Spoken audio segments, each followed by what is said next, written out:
teoría, la teoría de los tres mundos de Karl Popper. ¿Cuál es el mundo 1 según Karl Popper? El mundo que aquí aparece como M1, que son los estados de cosas, los fenómenos físicos, los acontecimientos de todo tipo, también los que conciernen a las personas, a la sociedad, etc. Entonces, se podría decir que es el mundo fáctico. Ahora, la pregunta es, aquí se incluyen, por ejemplo, otro tipo de entidades que no sean objetos reales. Bueno, esa pregunta no es tan sencilla de responder, pero por el momento vamos a aceptar que dentro del mundo 1 están todos los facta. ¿Qué son los facta? Los hechos. Factum en latín quiere decir hecho, y el plural es facta, o sea, hechos. ¿Qué es un hecho? Algo que acontece en un tiempo determinado, en un lugar determinado, y que puede ser aprehendido. ¿Qué quiere decir aprehendido? Es como capturado, es como agarrado, podemos decir. Ahora, ¿quién agarra lo fáctico? Obviamente alguien que puede conocer lo fáctico, y ese es el sujeto cognoscente. Entonces, el sujeto cognoscente de principio vamos a decir que puede captar todos los rasgos, las características de los facta, es decir, de los hechos. Puede capturarlos. ¿Cómo los captura? A través de los sentidos. ¿Y qué tiene ese sujeto? ¿Cómo que tiene? ¿Qué forma ese sujeto? En su conciencia forma una imagen.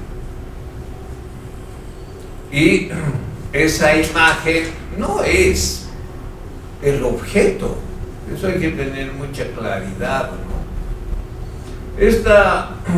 Estos contenidos son contenidos fundamentales de la teoría del conocimiento y de la epistemología. Y Popper, cuando habla de los tres mundos, habla efectivamente de este mundo fáctico, de este mundo de los facta, de la realidad, de los objetos reales que están en el tiempo, que están en el espacio, que se pueden aprehender de manera sensorial, es decir, a través de los sentidos. Yo puedo verlos, puedo olerlos, puedo medirlos, puedo captar sus características táctiles, su rugosidad, etcétera, etcétera. Es decir, todo lo que puedo captar por los sentidos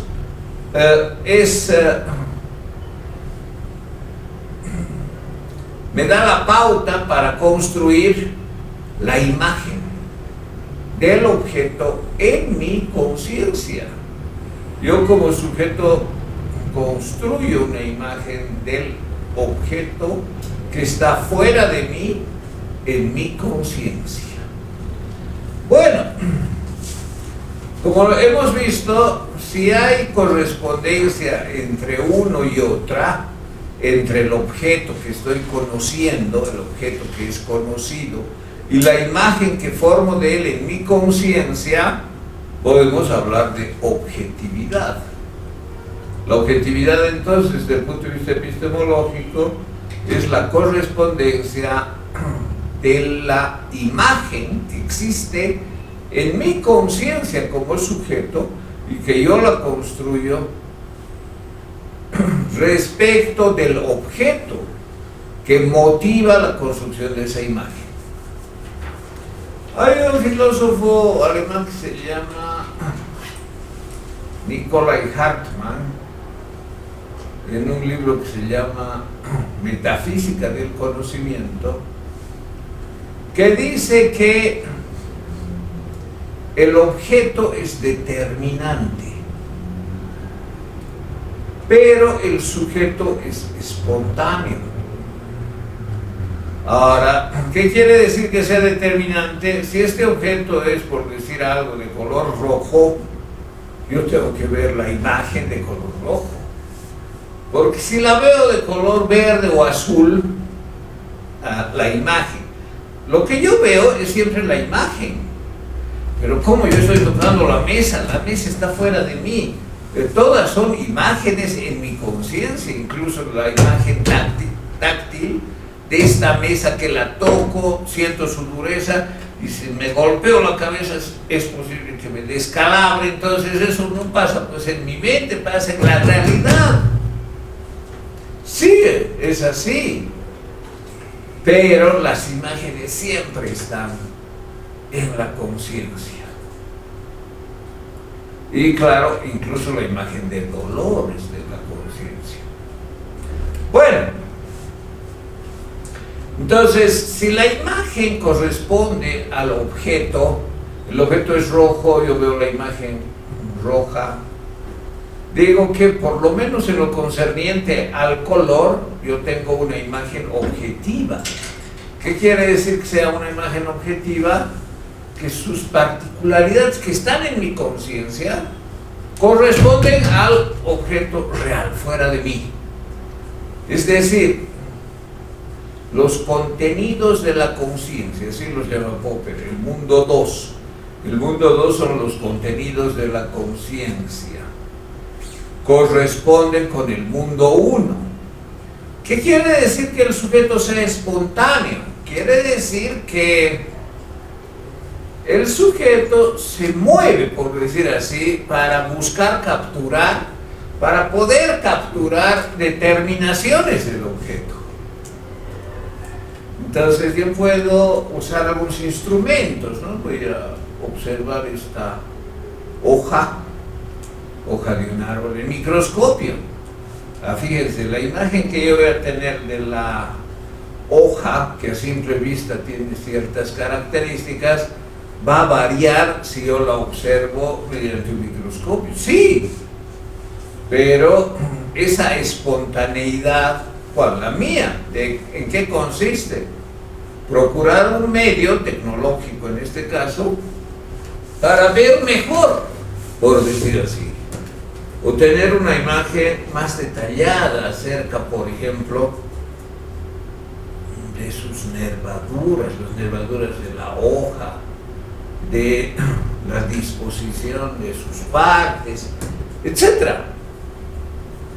Entonces, la espontaneidad, ¿a qué se refiere? Se refiere a lo que hace el sujeto para captar mejor las determinaciones del objeto y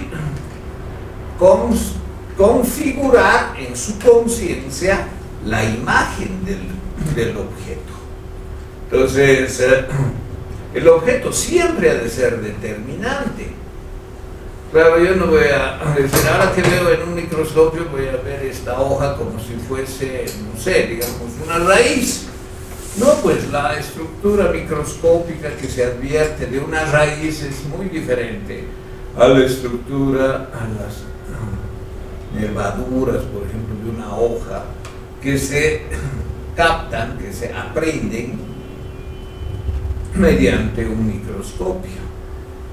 Bueno, entonces la objetividad es la correspondencia entre el objeto, cuyas determinaciones, ¿cuáles son sus determinaciones? Todas sus características, color, olor, forma, estructura, dureza, etcétera, etcétera, etcétera, de la cosa que está fuera de mí.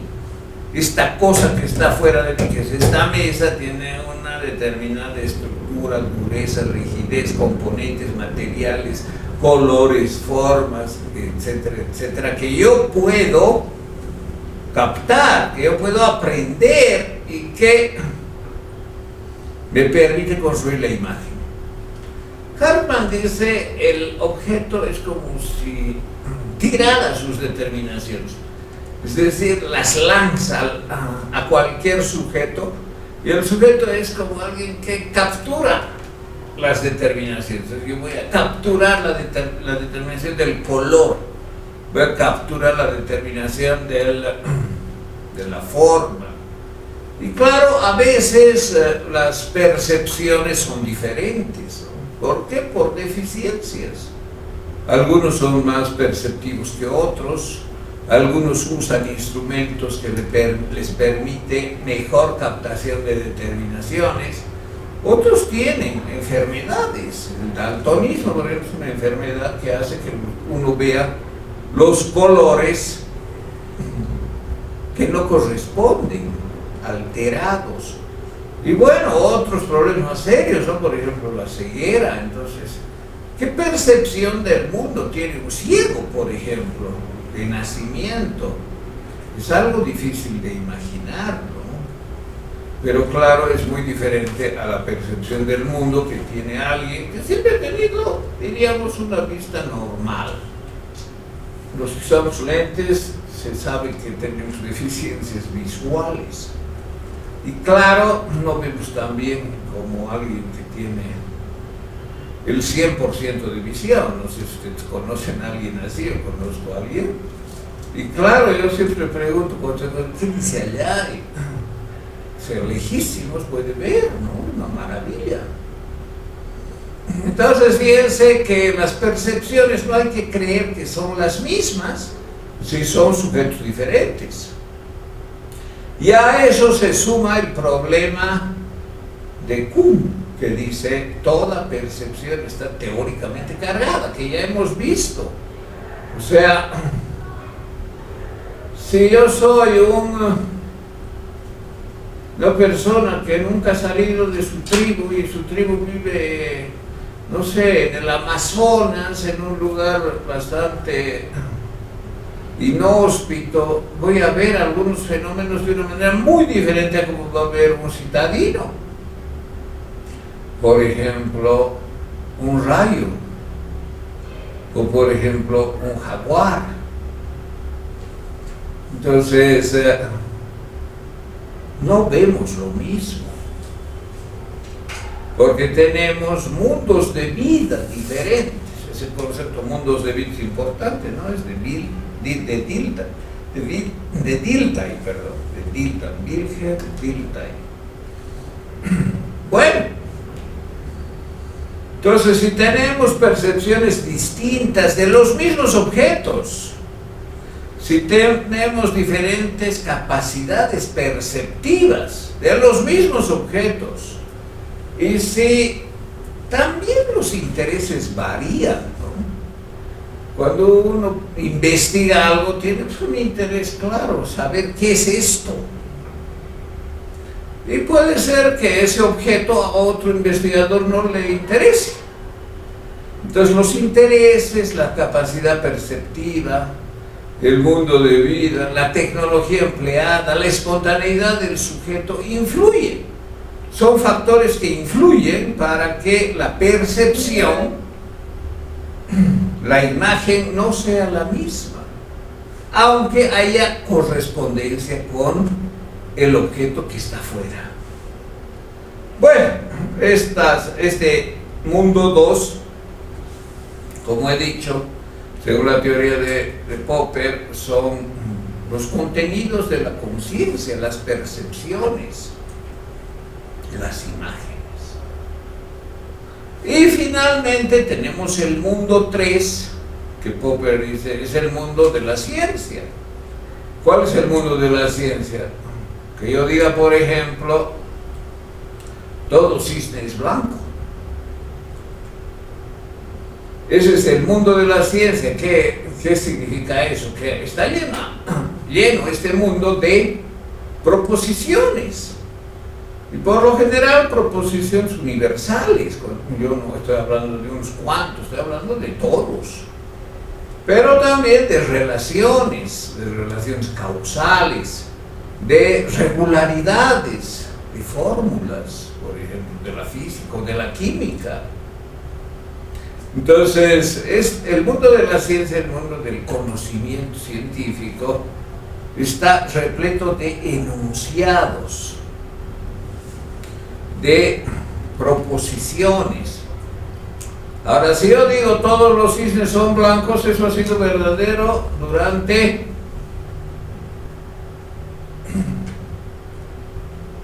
5.000 años o más. ¿Qué quiere decir que sea verdadero? Quiere decir, según la teoría de Popper, que se basa en la intersubjetividad.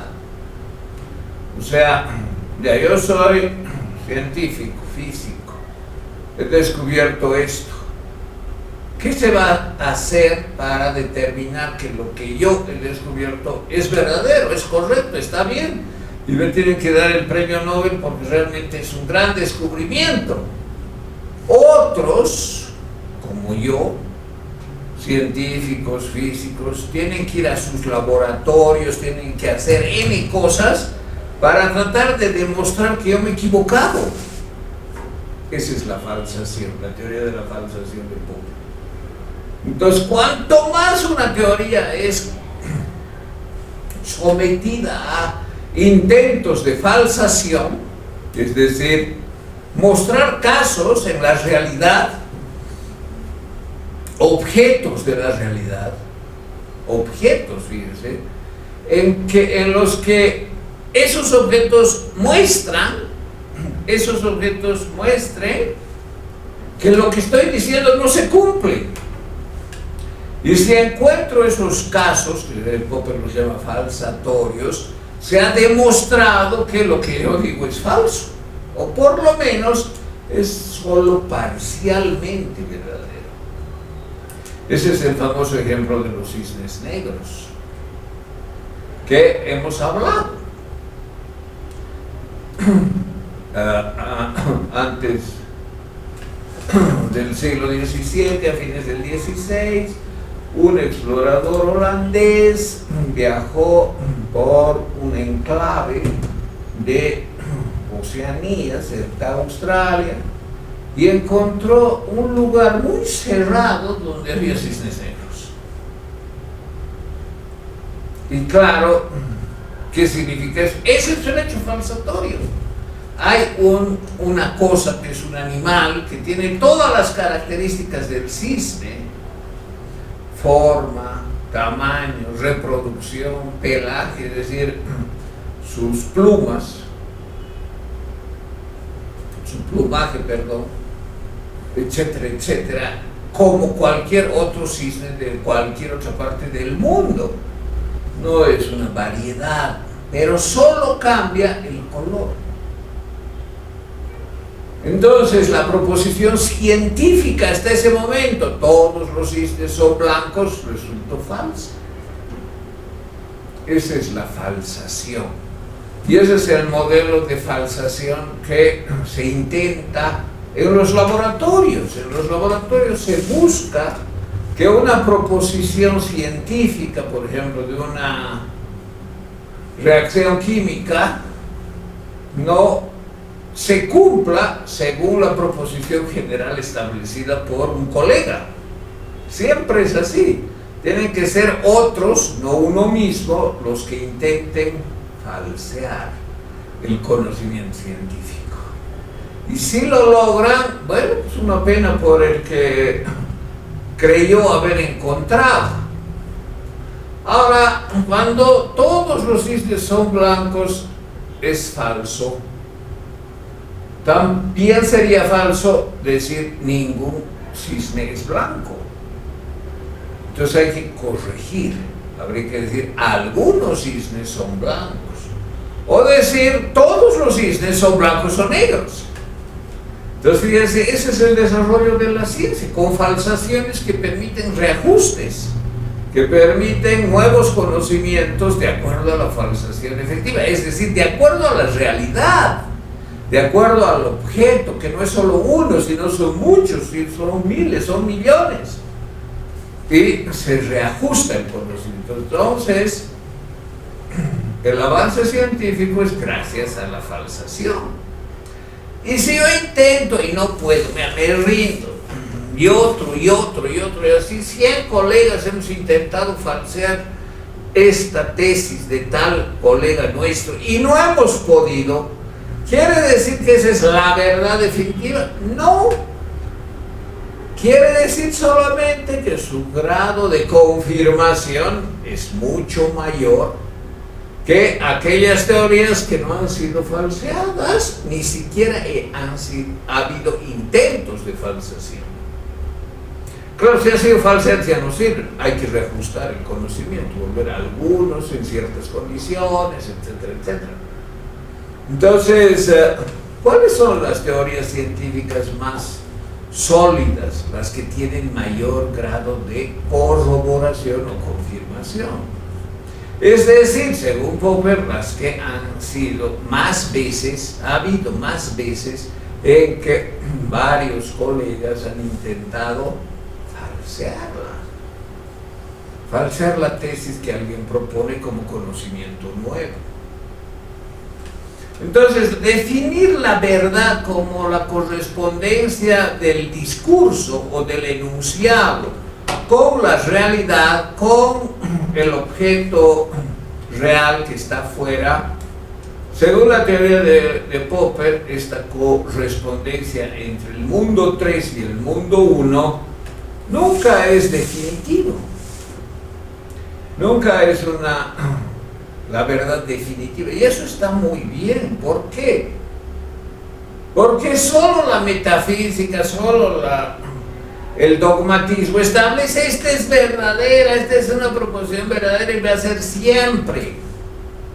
No, la ciencia no es así. La ciencia dice esta idea, esta tesis, esta fórmula o lo que sea, este enunciado, todos los cisnes son blancos o negros, es por ahora verdadera, por ahora. Es una conjetura por ahora verdadera.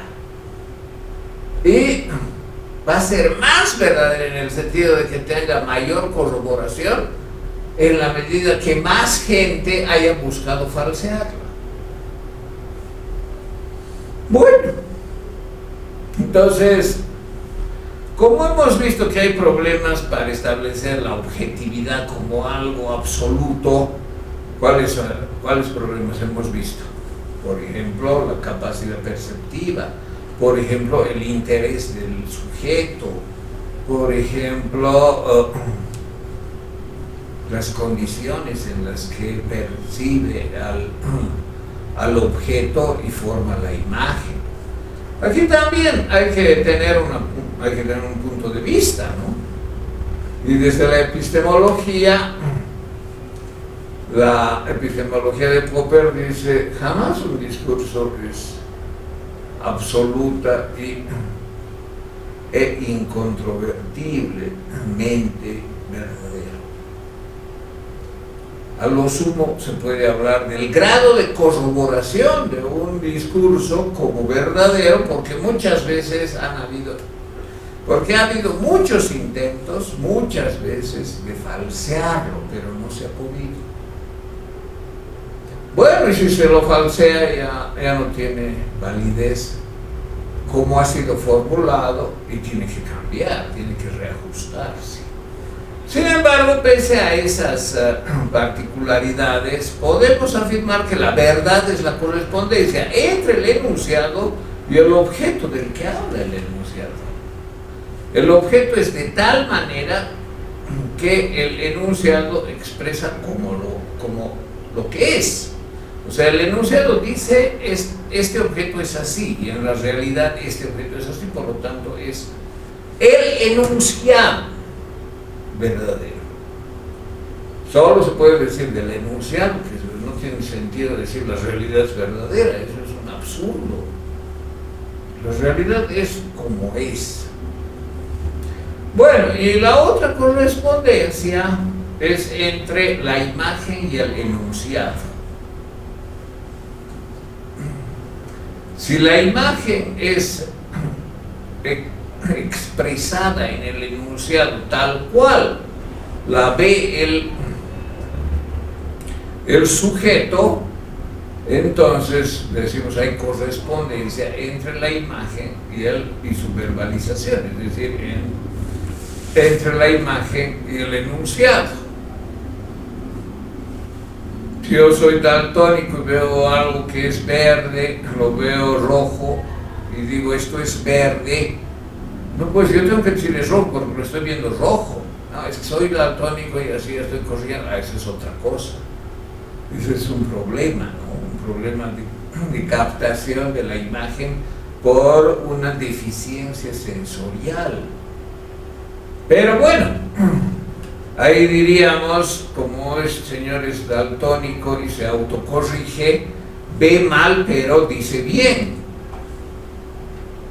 Ve mal porque la imagen ya está distorsionada, pero sabe que el factor de distorsión debe ajustarse para que el enunciado sea correspondiente con la realidad. Bueno, esto nos lleva al discurso político. ¿Cómo es el discurso político? Primero nos preguntamos, ¿los políticos ven las cosas como son? ¿Los políticos enuncian proposiciones verdaderas? ¿Los políticos son sinceros y dicen lo que ven? Bueno, especialmente en el discurso político, aquí en general las respuestas son no, no, no. Primero, ¿por qué es cuestionable la objetividad del político? Porque la ideología pesa mucho. Es decir, el cristal con el que ve las cosas ya tiene un color. Ya hemos explicado lo que es la ideología. Como eso, como cristal que pinta el mundo de cierto color y hace que se constituyan imágenes con ese color. Entonces, claro, ¿cuál es la realidad? La realidad ya está teóricamente cargada. ¿Qué ha pasado hace pocos días, 4 o 5 días, sábado, en Israel? Todos saben seguramente, ¿no? Acontecimientos realmente inéditos en la historia de Israel. Ni siquiera hace 50 años, en la guerra de Yom Kippur, hubo la cantidad de muertos judíos, civiles. Bueno, ¿qué ve el político? Depende de su ideología, depende de su interés, depende de su alineamiento, es decir, a quien quiere siempre defender, a quien quiere siempre apoyar, a quien quiere siempre presentarlo como el que tiene argumentos sólidos para explicar lo que hace. Va a tener un discurso en uno u otro sentido, fíjense. Entonces, y va a ver lo que quiere ver. Lo que no quiere ver y que falsea lo que dice, lo que va a decir por lo menos, no lo va a ver. Entonces, el discurso político es específicamente el más cuestionable en cuanto a la objetividad, en cuanto a la verdad y en cuanto a la sinceridad del político. Objetivamente va a estar siempre condicionado, cargado de ideología, de teorías, de intereses, de posiciones, etcétera, etcétera. Lo que diga siempre va a estar mediado por el efecto que quiere producir.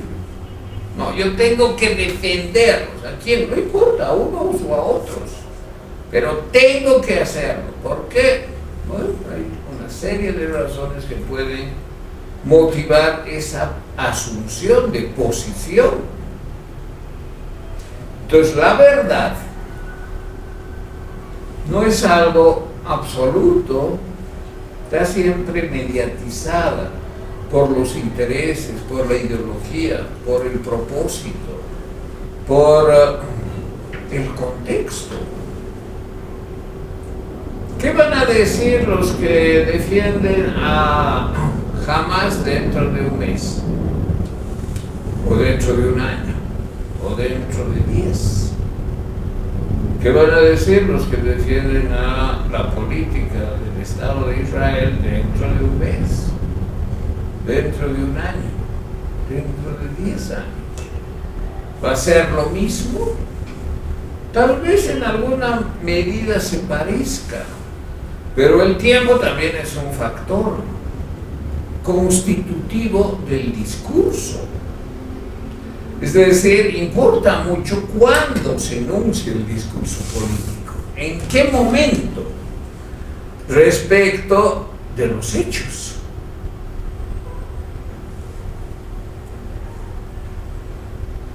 ¿Qué hubiese pasado si jamás hubiese sido descubierto y se los hubiese neutralizado, es decir, matado antes de que invadan el territorio israelí, de que lancen sus 5.000 cohetes y misiles?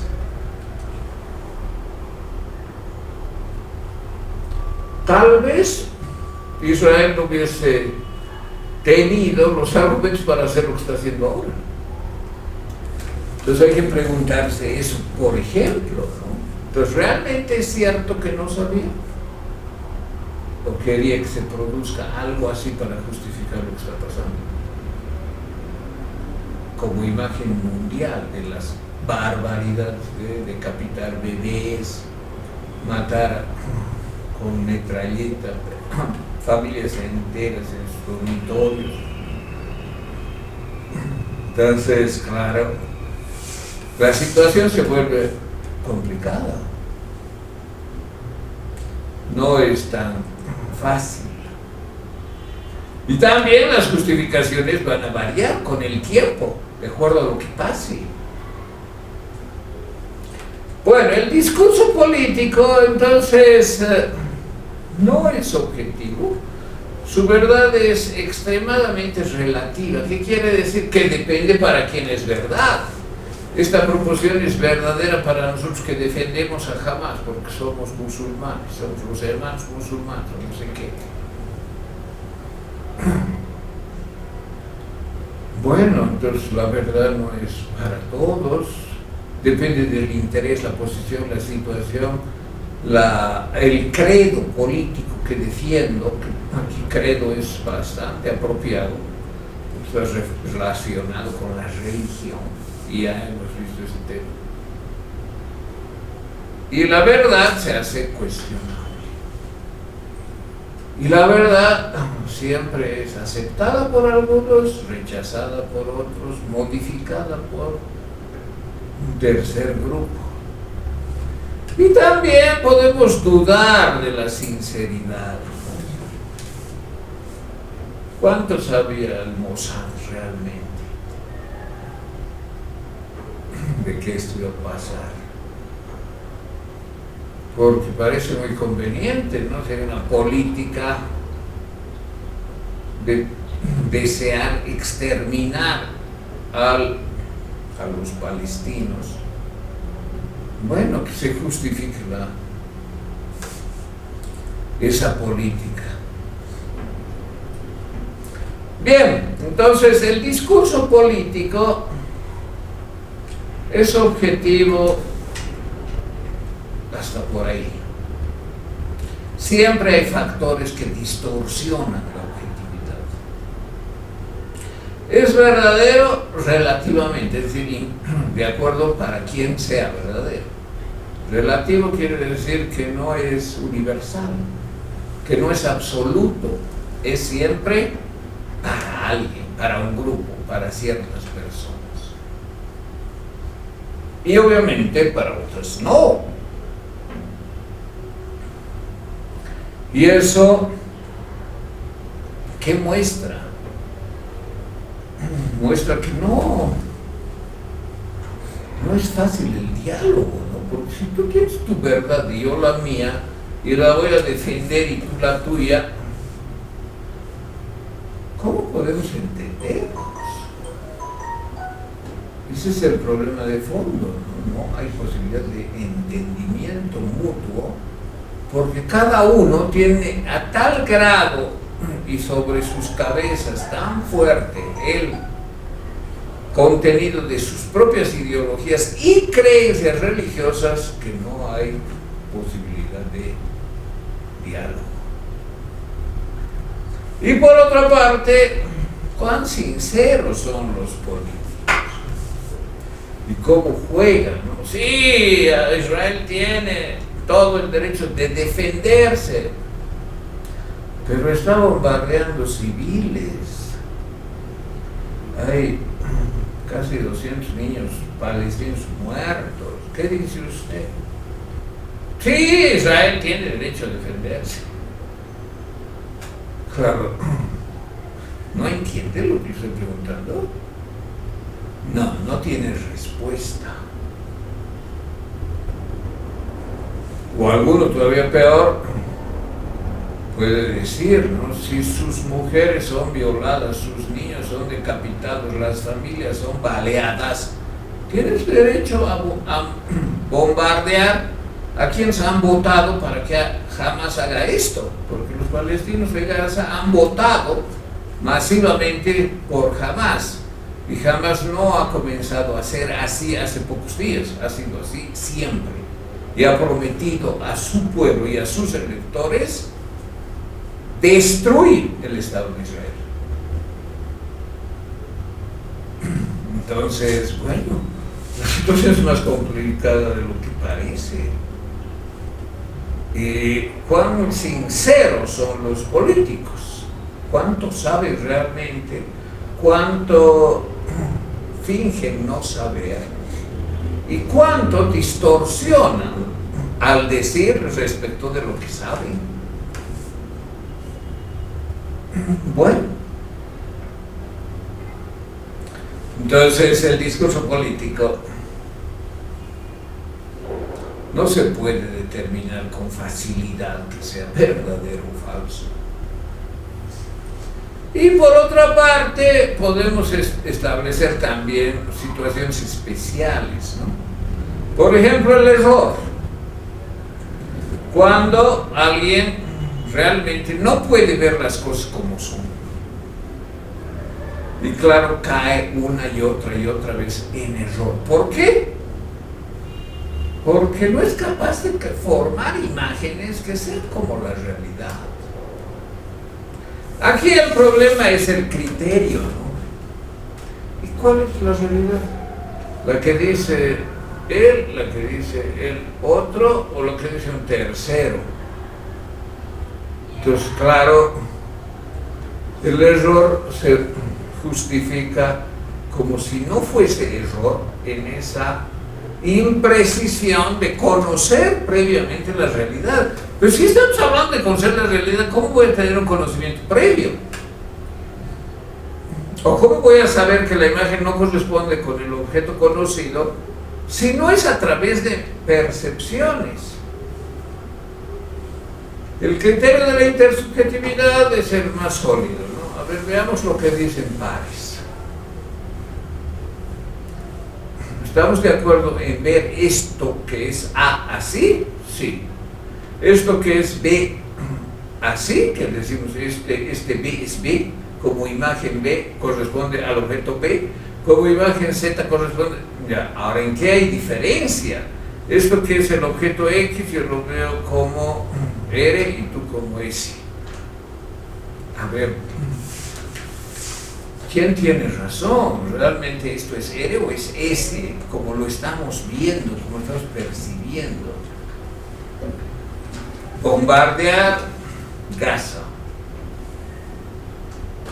¿Qué es? No, pues es un acto criminal de guerra. Ya han dicho eso, ¿no? No, es una venganza legítima. Eso está implícito en el discurso de Israel. Prometer venganza. ¿Cuándo se promete venganza? Cuando ha sido totalmente destruida la dignidad, el honor, los valores de cierta comunidad, de ciertas personas, como por ejemplo con lo que han hecho los terroristas, ¿no? Entonces eso da derecho a responder así, ¿o no? Bueno, para alguno que tiene cierta posición, cierto interés, puede haber alguna argumentación, para otro no. La ONU ya se ha pronunciado, ¿no? Israel está rompiendo las reglas de la guerra. Porque hay, como les había dicho, cuando hemos estudiado el tema de la guerra, fíjense, los temas que estudiamos, la religión en la política, la guerra en la política, son los que vivimos,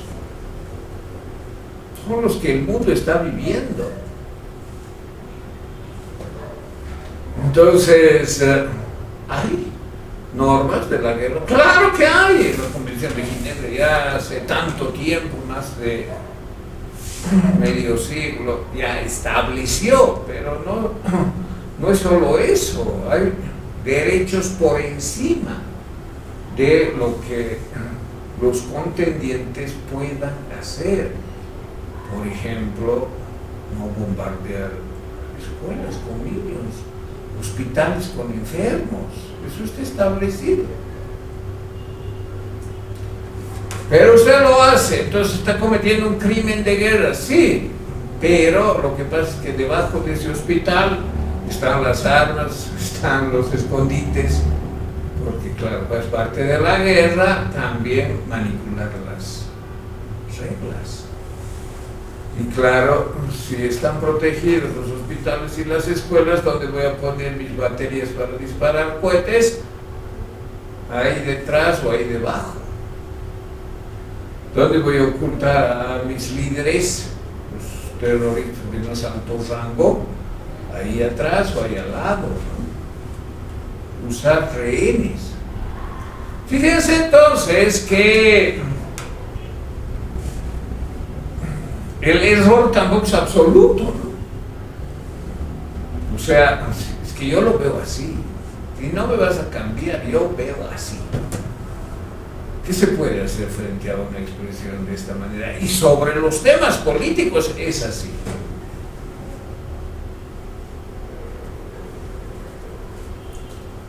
Bueno, entonces, si el error es relativo, entonces la falsedad tampoco está garantizada, aunque haya sinceridad del político. Yo veo como un crimen de guerra lo que está cometiendo Netanyahu en la Franja de Gaza. Destruir cada minuto, cada 3 minutos que llegue un misil, que haga explotar un edificio, un parque, lo que sea. Y claro, como yo lo veo así, no se me puede objetar de que yo esté mintiendo, de que yo esté errando. No estoy errando, yo lo veo así. No es para mí ninguna justificación apelar a la venganza. La venganza no es un argumento de conducción civilizada, ni siquiera en la guerra. Entonces lo que digo tampoco va a ser falso. Yo soy sincero con mi visión. Bueno, hay otra situación, ¿no?, en que el político es mentiroso, y eso es frecuente, muy frecuente. Lo que ve, lo que sabe, lo que conoce, lo que percibe, las imágenes que tiene en su conciencia, no coinciden con lo que dice. Porque lo que dice es siempre selectivo. Es decir, selectivo de las imágenes que tiene en su conciencia. ¿Habrán sabido que podría producirse esto? Yo creo que sí. Yo creo que estaban esperando que suceda algo así. para justificar la reacción. Y eso se ve expuesto, ¿no? La reacción misma. En una situación de crisis política, con Netanyahu cuestionado por la oposición, con millones de personas pronunciándose en las calles contra su reforma judicial, claro, ahora todo se olvida, ¿no? O sea, qué buena forma de salir de la crisis también. Entonces, lo que dice siempre está marcado por lo que oculta. Y lo que oculta es mucho más importante que lo que dice. Así es el discurso político. Y hay que estar prevenido y saber eso, ¿no? No caer como un ingenuo que así este político es tan inteligente que todo lo que ve corresponde a lo que es. Y lo que nos dice es lo que tenemos que hacer. Todo eso es parte también de la manipulación del discurso y de los acontecimientos, presentarlos de manera tal que la reacción de la mayoría de los oyentes sea apoyar lo que yo digo. Y bueno, hay casos en que evidentemente por esta actitud mentirosa de no decir lo que realmente sé, lo que concibo, lo que pienso y lo que constelo en mi información subjetiva, en mi conciencia, lo que voy a decir son en general falsedades. Pero también hay la posibilidad de mentir y decir la verdad. Y ese es el ejemplo que les dije que veríamos hoy. Este cuento de Jean-Paul Sartre. Bueno, brevemente les cuento, les narro el contenido del cuento, ¿no? Muy brevemente. El cuento se llama El Muro y el personaje, que es un anarquista contra el falangismo de Franco. Entonces los anarquistas tenían células, ¿no? Es decir, unidades políticas relativamente independientes que realizaban actos, a veces actos terroristas, claro, actos de resistencia contra la dictadura de Franco. Bueno, y esta célula a la que pertenecía el protagonista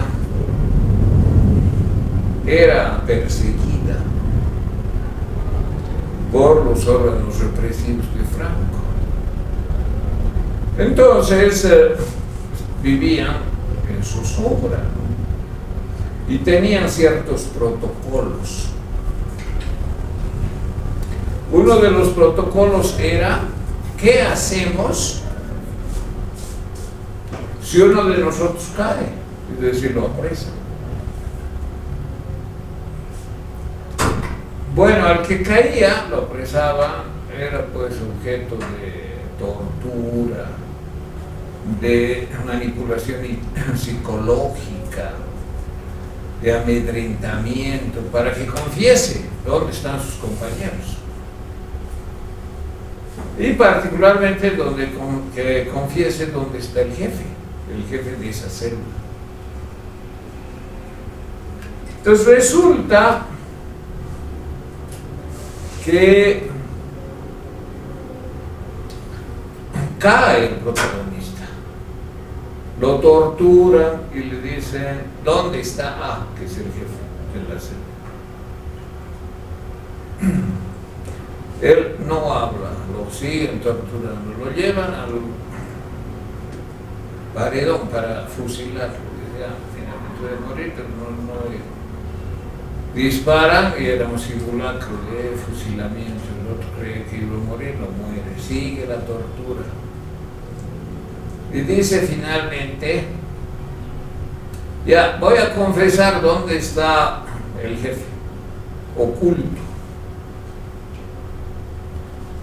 Y dice: está en el lugar X. Entonces los falangistas rápidamente se alistan, con sus armas salen a buscarlo al jefe al lugar X.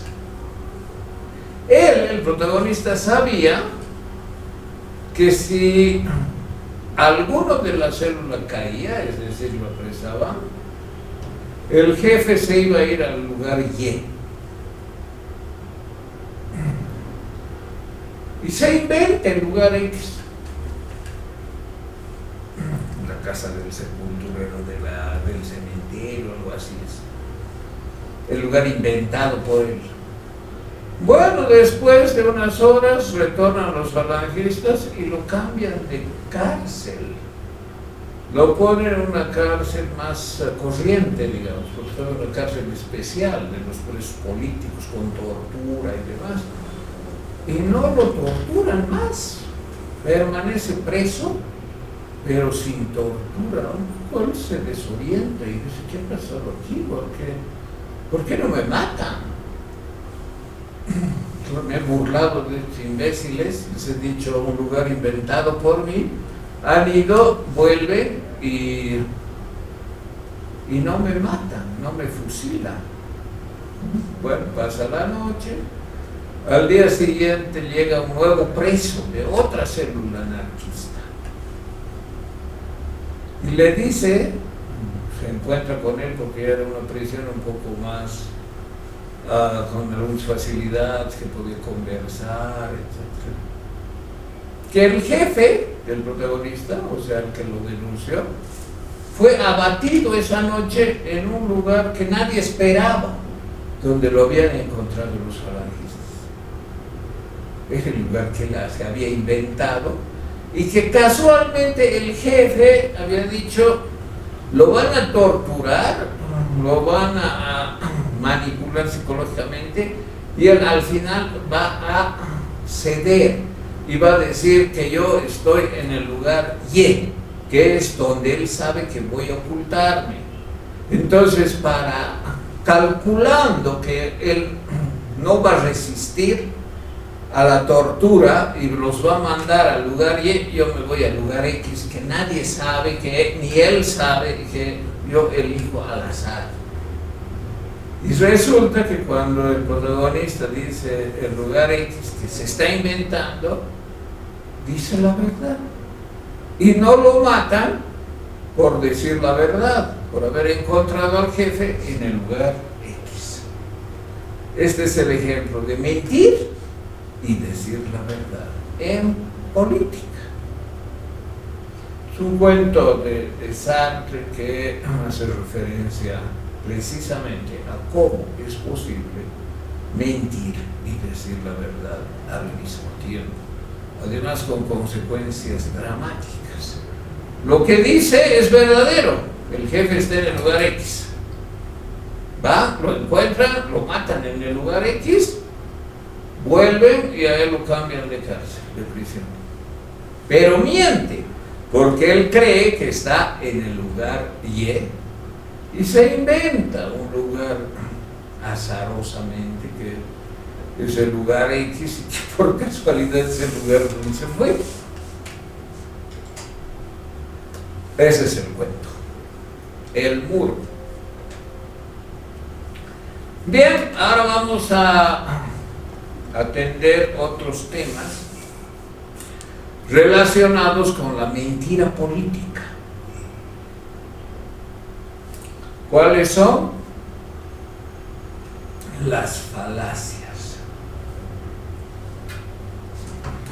Tal vez ustedes han escuchado a este candidato argentino, ¿no? Javier Milei. Y él hace referencia a muchas falacias. Es interesante, es una persona culta. Rara vez se encuentra a alguien que sepa que es una falacia.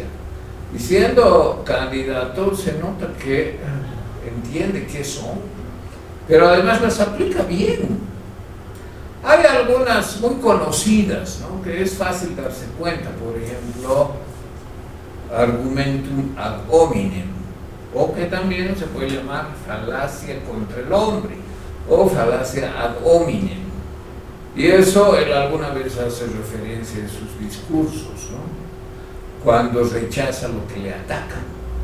le calumnian o hagan un discurso totalmente exagerado acerca de algo que le ataca personalmente. Y dicen, no, eso tiene valor, una falacia ad hominem. Entonces eso es lo que vamos a ver, que aunque no sepan los políticos qué falacia es qué, es decir, a qué se refiere cada una, sin duda incurren a cada momento, porque ya tienen muletillas para responder a ciertas cosas. Y esas muletillas son las falacias. Eso vamos a ver en la próxima clase y con ese contenido, que no es muy largo, como ven ustedes aquí, vamos a terminar. Aquí no vamos a ver todas, ¿no?, las falacias. Se calcula que hay más de 100 actualmente, pero vamos a ver las más importantes.